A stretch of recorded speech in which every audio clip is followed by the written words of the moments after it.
ಯೋಬನು ಬರೆದ ಪುಸ್ತಕ 42ನೇ ಅಧ್ಯಾಯ 2ನೇ ವಚನ. ನೀನು ಸಕಲ ಕಾರ್ಯಗಳನ್ನು ನಡೆಸಬಲ್ಲೆಯೆಂತಲೂ ಯಾವ ಸಂಕಲ್ಪವೂ ನಿನಗೆ ಅಸಾಧ್ಯವಲ್ಲವೆಂತಲೂ ತಿಳಿದುಕೊಂಡೇ ಇದ್ದೇನೆ.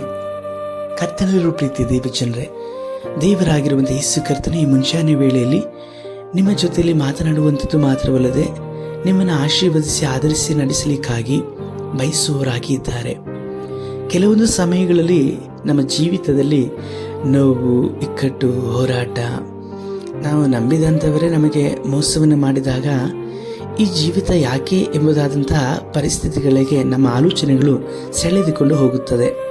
ಇಂದು ಒಂದು ವೇಳೆ ನೀವು ಈ ಪರಿಸ್ಥಿತಿಯಲ್ಲಿ ಇರುವುದಾದರೆ ಕರ್ತನು ನಿಮಗೆ ಮಾತನಾಡ್ತಾ ಇದ್ದಾರೆ. ಅವರ ಮಾತನ್ನು ನೀವು ಆಲೋಚಿಸುವಾಗ ಯೋಬನ ಜೀವಿತವನ್ನು ನೋಡಿ.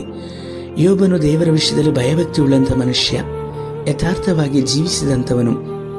ಅವನ ಕಾಲದಲ್ಲಿ ಯಾವ ತಪ್ಪು ದೋಷವಿಲ್ಲದಂತೆ ನಡೆಯಲ್ಪಟ್ಟನು.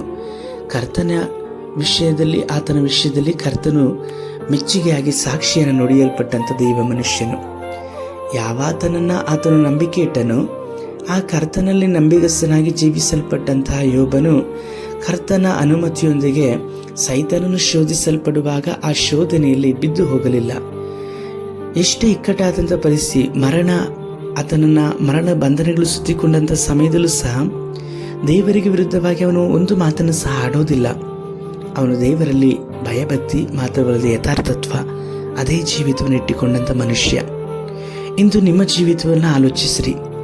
ನೀವು ದೇವರ ವಿಷಯದಲ್ಲಿ ಪ್ರಾರಂಭದಲ್ಲಿ ಯೇಸುವಿನ ಮೇಲೆ ನಂಬಿಕೆ ಇಟ್ಟಂತಹ ಆ ಯಥಾರ್ಥತೆ, ಆ ಭಯಭಕ್ತಿ, ಸೇವಕರ ಮೇಲೆ ಇದ್ದಂಥ ಪ್ರೀತಿ, ಸಭೆಯ ಮೇಲೆ ಇದ್ದಂಥ ವೈರಾಗ್ಯ, ದೇವರ ಮೇಲೆ ಇದ್ದಂಥ ಪ್ರೀತಿ, ದೇವರ ಸೇವೆಗೆ ಕೊಡುತ್ತಿದ್ದಂತಹ ಒಂದು ಪ್ರೀತಿ, ಇದೆಲ್ಲವನ್ನೂ ಇಂದಿಗೂ ಸಹ ನೀವು ಉಳಿಸಿಕೊಂಡಿದ್ದೀರಾ? ಅಥವಾ ಡೊಂಕಾದಂಥ ಮಾರ್ಗದಲ್ಲಿ ನಡೆದುಕೊಂಡು ನಾನೇ ಸರಿ ಎಂಬುದಾಗಿ ಜೀವಿಸ್ತಾ ಇದ್ದೀರಾ? ನೀವು ಆಲೋಚನೆ ಮಾಡಿರಿ.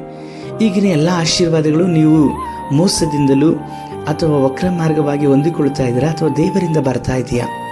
ಒಂದು ವೇಳೆ ದೇವರಿಂದ ಬರ್ತಿರುವುದಾದರೆ ನೀವು ದೇವರಿಗೆ ಈ ಹಿಂದೆ ನಂಬಿಗಸ್ತರಾಗಿದ್ದದಕ್ಕಿಂತಲೂ ಈಗ ನಂಬಿಗಸ್ತರಾಗಿ ಇರಬೇಕು. ಇಕ್ಕಟ್ಟಿನ ಸ್ಥಿತಿಯಲ್ಲಿದ್ದೀರಾ, ಸಮಾಧಾನ ಇಲ್ಲದೆ ಅಲಿತಾ ಇದ್ದೀರಾ, ದೇವರ ಕಡೆಗೆ ತಿರುಗಿಕೊಳ್ಳ್ರಿ. ಯಾಕಂದರೆ ಯೋಬನು ಹೇಳಿದ ಹಾಗೆ ಅವರಿಗೆ ಯಾವ ಕಾರ್ಯಗಳು ಸಹ ಅಸಾಧ್ಯವಲ್ಲ, ಎಲ್ಲವನ್ನೂ ಸಹ ಆತನು ಮಾಡಲಿಕ್ಕೆ ಶಕ್ತನು. ಆದರೆ ನಾವು ಆತನ ಕಡೆಗೆ ಮನ ತಿರುಗುವಂಥದ್ದನ್ನು ಅವರು ನಿರೀಕ್ಷಿಸ್ತಾ ಇದ್ದಾರೆ. ಯೋಬನು ದೇವರಲ್ಲಿ ಯಥಾರ್ಥವಾಗಿದ್ದ ಪ್ರಕಾರವಾಗಿ ನೀವು ಯಥಾರ್ಥವಾಗಿರುವುದಾದರೆ ಕರ್ತನ ಅನುಕಂಪವನ್ನು, ಆತನ ಆಶೀರ್ವಾದವನ್ನು ನಾವು ಹೊಂದಿಕೊಂಡು ಆತನ ಬಾಯಲ್ಲಿ ಸಾಕ್ಷಿಯಾಗಿ ನಾವು ಇತರರ ಮುಂದೆ ಕರ್ತನ ನಾಮಕ್ಕೆ ಮಹಿಮೆ ತರುವಂಥ ಜೀವಿತವನ್ನು ಜೀವಿಸ್ಬೋದು. ನಾವು ಕರ್ತನಿಗೆ ನಮ್ಮನ್ನು ಸಮರ್ಪಿಸಿಕೊಳ್ಳೋಣ. ಸರ್ವಶಕ್ತನಾದ ದೇವರೇ, ನಿನಗೆ ಎಲ್ಲ ಕಾರ್ಯಗಳು ನಡೆಸುವಂಥ ದೇವರು, ಯಾವ ಸಂಕಲ್ಪವೂ ನಿಮಗೆ ಸಾಧ್ಯವಿಲ್ಲ ಎಂಬುದಾಗಿ ಇಲ್ಲಿರುವಂಥ ಒಬ್ಬೊಬ್ಬರು ತಿಳಿದುಕೊಳ್ಳಲಿಕ್ಕಾಗಿ ಸಹಾಯಿಸಿರಿ. ಯೇಸು ಕರ್ತನ ನಾಮದಲ್ಲಿ ತಂದೆಯೇ, ಆಮೆನ್.